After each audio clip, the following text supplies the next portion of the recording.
Sur une petite table, une photo du défunt Diego Charles est installée. Des bougies sont allumées, des gerbes de fleurs sont déposées. À la paroisse Saint-Louis de France ce matin, l'ambiance est plutôt solennelle.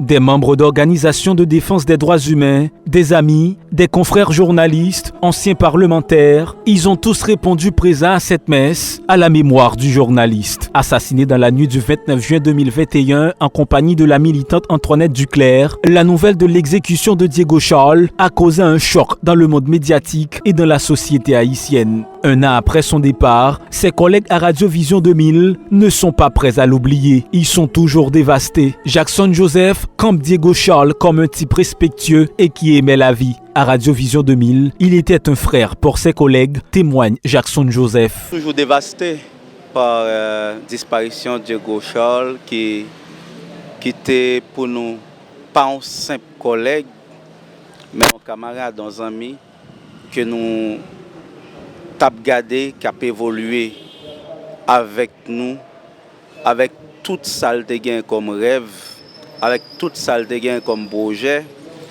et tout dynamisme. Je dis encore nous dévaster et là nous retourner garder qui ça Diego te représentait comme si dans la vie ça le te voulait côté le te voulait aller ça rend nous plus triste encore.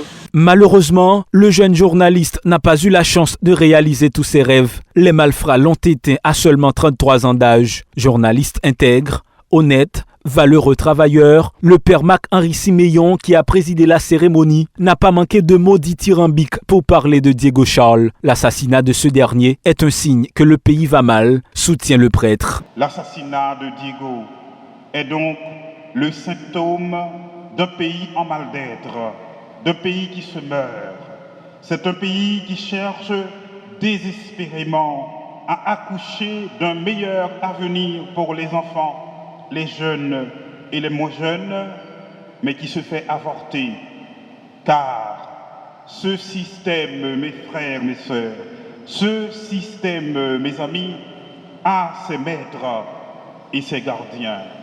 Plus loin, le père Marc-Henri Siméon estime que nous ne pouvons pas continuer à vivre dans une société où rien ne fonctionne, où les droits les plus précieux et inaliénables des citoyens ne sont pas respectés. Il critique le gouvernement qui banalise la vie des citoyens et reste passif face au phénomène de l'insécurité. Moun qui en poste de responsabilité yo connaît qui ça n'a vivre. Yo ouais à clair situation nous n'a vivre là et yo connaît. Mais yo même yo protégé, yo marché dans machine blindée, yo gen sécurité et situation ça pas inquiété yo dans pouvoir yo. Jusqu'à présent, yo tranquille. C'est pour ça yo doit tendre voix nous cap dit tant que monseigneur le roi Tefel nous bouquet, nous pas capable encore. Voilà pourquoi le prélat invite la population à sortir de son sommeil léthargique pour contraindre les autorités concernées à agir en vue de freiner l'insécurité et l'impunité dans le pays. Frère Maxime qui rassemblé pour célébrer souvenir départ Diego Charles à toute victime 29 juin 2021 yo. Nous pas capables à prêcher un Jésus-Christ qui vivant pendant qu'on vivre en zombie. Nous devons être des hommes et des femmes debout, des hommes et des femmes vivants. C'est ainsi et ainsi seulement que nous pourrons rendre un hommage bien mérité à ceux qui ont été martyrisés ou lâchement tués dans ce pays.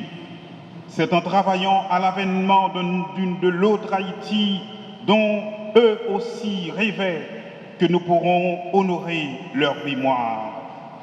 Pour qu'il n'y ait plus d'autres Diego Charles, pour qu'il n'y ait plus d'autres Nettie, d'autres Montferrier d'Orval, nous devons assumer notre propre responsabilité de citoyens Diego Charles et Antoinette Duclerc, deux jeunes dynamiques et bourrés de talent que la machine de l'insécurité a broyés. L'ex-sénateur Antonio Cherami, responsable de Matrice Libération, structure politique dont Neti était membre, croit que les noms de ces deux jeunes doivent rester gravés dans la mémoire de toute la société. Il faut que lumière soit faite sur leur exécution, exige le parlementaire. Nous présents pour nous dire et nous pas oublier mon chao. Nous présents pour nous dire et nous songer mon chao et il faut que lumière faite sur cadavre.